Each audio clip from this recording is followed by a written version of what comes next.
What's going on YouTube? This is the LA Prepper, and before I get into the topic of this video, I want to share you the nightmare that I'm working on. Thank God I have some guidance, but let me show you this nightmare. Okay, where are we at? Substitute 5.9 and 5.29 into 5.7. What's 5.29? T of xy equals t infinity plus 2/3 delta t minus y plus 1/3 y cubed over delta t squared times qs over k, or q double prime s over k. That's 5.29. What's 5.9?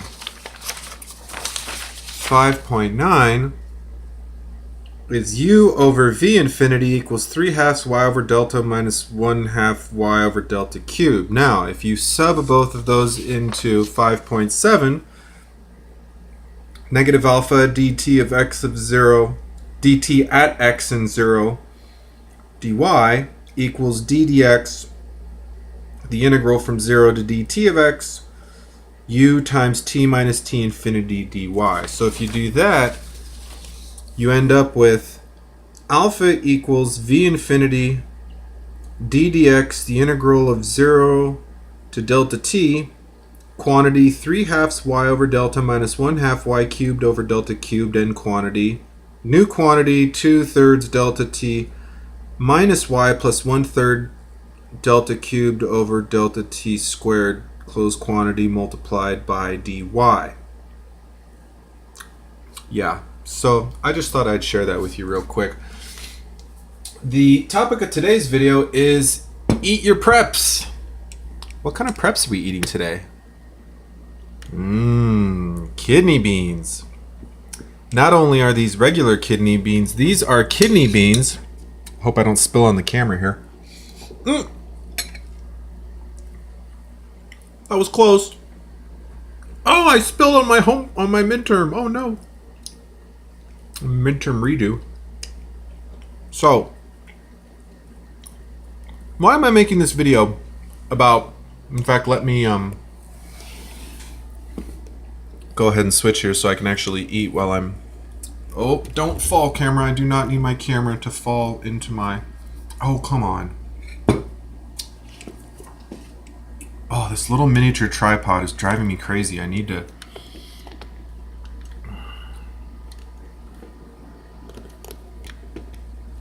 driving me crazy. So, why are we talking about eating our preps? And before I forget, these are some delicious kidney beans in a strawberry vinaigrette, which I got at the dollar store, which is turning out to be really awesome. I love it. Truly delicious. And a little bit of salt and pepper. My living room is about 75 degrees right now, so I put them in the freezer for about 10 minutes just to cool them down, because I'm not the biggest fan of room temperature food. It's all right, like if you're eating a hot dog or something, but on a hot day, I like cold food. You know, call me crazy. I might mention, I don't know about these, but something like a quarter, I don't know, some percentage, a couple dozen cans of my preps were left out by one of my neighbors because they were past the expiration date. My neighbor is, was not as liberal as I am with expiration dates. A lot of people get weird about that, but other people think, as long as the can looks good and it's not rusted, it's not bloated, that you can eat it. I'm not going to tell you, I don't have enough liability insurance to tell you to eat expired cans, but I will leave that. Do your own research on eating canned goods and whether or not you feel like you want to eat canned goods after the expiration date, But I've been eating all this stuff. I had some black-eyed peas yesterday. I had some kidney beans today. Man, that was really good. But the reason you want to eat your preps is You want to make sure you'll be willing to eat your preps. If you go out and buy a bucket of dried kidney beans, and then you prepare some and you figure out, wow, I really don't like kidney beans, you have a bucket of food that you don't want to eat.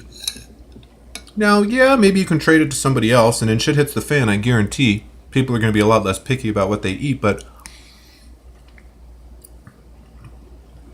besides the fact that it's a good idea to go through your food stores on a regular basis, you want to make sure that you're more than willing to, it's not just about eating your preps when shit hits the fan, because obviously if shit hits the fan, you're going to eat whatever you have no matter what. But before shit hits the fan, you want to kind of cycle your stuff. Now, granted, these cans will probably be good, a few more years or whatever, so it's not like I'm in an urgent rush to eat this. I just happen to kind of be low on food right now, at least low on my normal prep food. In fact, months and months ago, I remember, I think Prepper Bob making a video, I think it was Prepper Bob, about how sometimes when they shop, like he was joking about shopping for food in his Prepper Pantry. Like he'll just go in the pantry, a little prepper store, and, grab some stuff if he needs, if he's short on food or dinner or whatever. And that's kind of what I'm doing right now. I'm having a little, shit hits the fan sort of esque meal. Granted, I'm not going to have vinaigrette and shit hits the fan. In fact, I don't know. I guess making olive oil would kind of be a big ordeal. You need some olive trees and a press. I tell you, if you could make olive oil and shit hits the fan, that would be...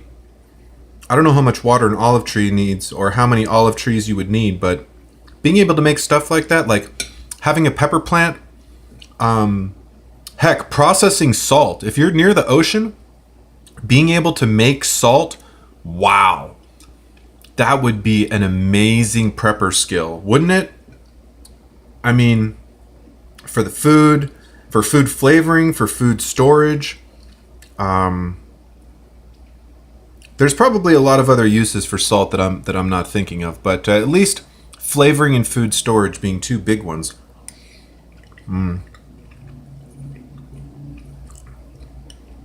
People are going to want spices. These kidney beans are certainly tolerable without vinaigrette, without salt and pepper, but they're a lot better with it.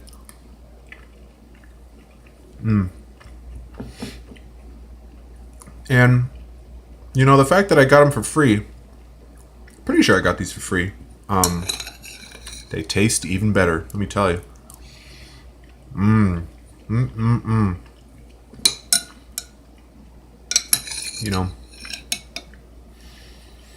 So, I know it's not a very enlightening video, but next time you're low on food, I'll end with this. I'll end with a VR challenge, even though I'm sure like 2 people will respond, but that's okay. My challenge is this. Next time you're low on food, you're planning on going to the grocery store, put it off by 24 hours and eat only from your preps. No, you don't have to open your big 5-gallon buckets or whatever. Although unless they're sealed, I don't know if opening a bucket and grabbing a few cups of rice and closing the bucket is that big of a deal. Maybe it is, maybe it's not. I'm not an expert on, oxygen, I'm not an expert on spoilage of dried goods, right? But that's my challenge to you, YouTube. Next time you need to go shopping, put it off a day, eat from your preps. You want to take it to the next level, put off your shopping for a couple days, put off your shopping for a week. That would be a great video. I ate from my Prepper Pantry for a week. What did I learn? You're going to learn a lot. You're going to learn about stuff like, oh, I wish I had more, powdered butter, or I ran out of this spice, or, I wish I had more vinaigrette, for example. You could probably make a bunch of your own vinaigrette. In fact, that'd be a really cool video, how to make vinaigrette, right? I don't think it's that hard. Just a little bit of vinegar, olive oil, and some spices.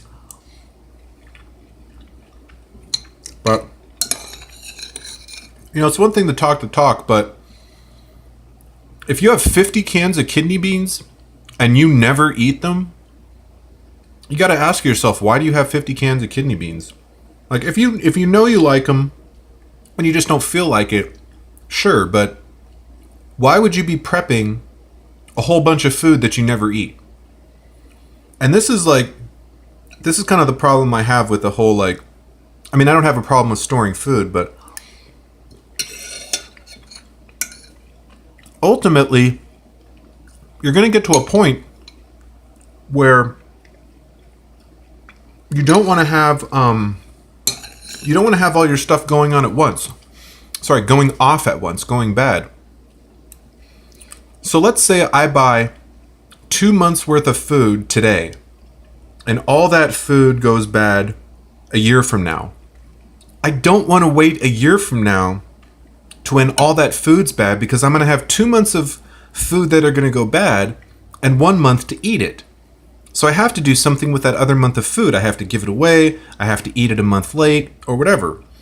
So you have to make sure that you're integrating cycling through your pantry into part of your normal diet, because otherwise you're just going to end up with so much food that unless it's all freeze dried and unless it all lasts forever, and most food doesn't last forever, you know, rice lasts for a long time and canned food lasts for a long time, but there's probably things in your prepper pantry that don't last forever.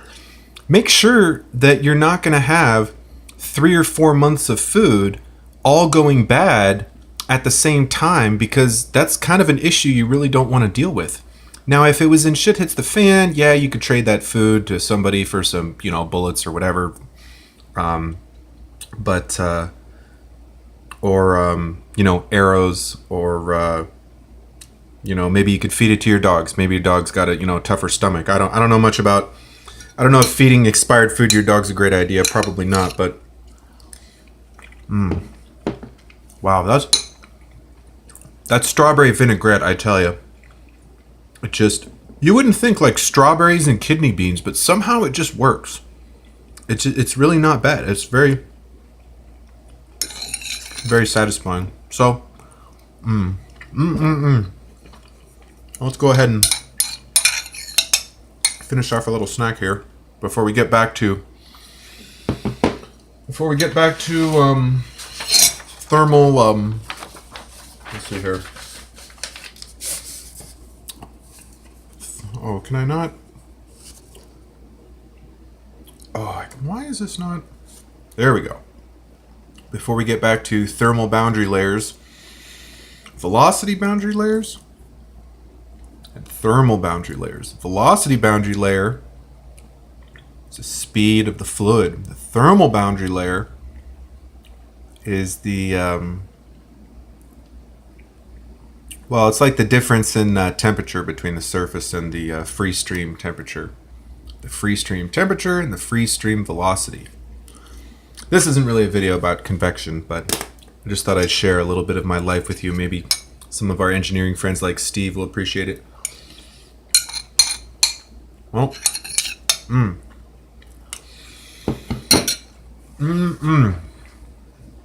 And I tell you,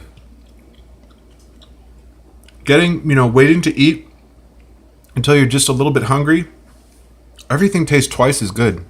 I mean, I heard, once in a while somebody will comment like, oh, you're kind of skinny, you need to eat more.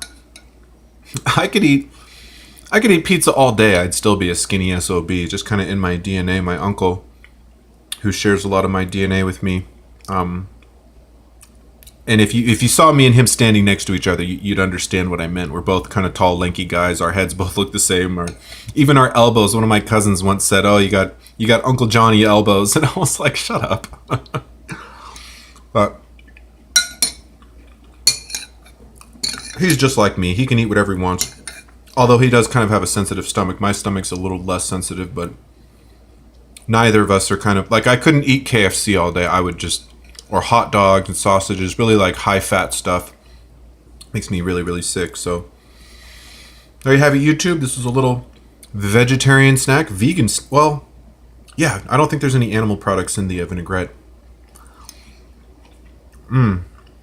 I might just need to open a can of black-eyed peas and go 2 for 2 on my prepping snack here. Till next time, YouTube, like, comment, subscribe, and don't forget to cycle the food in your Prepper Pantry.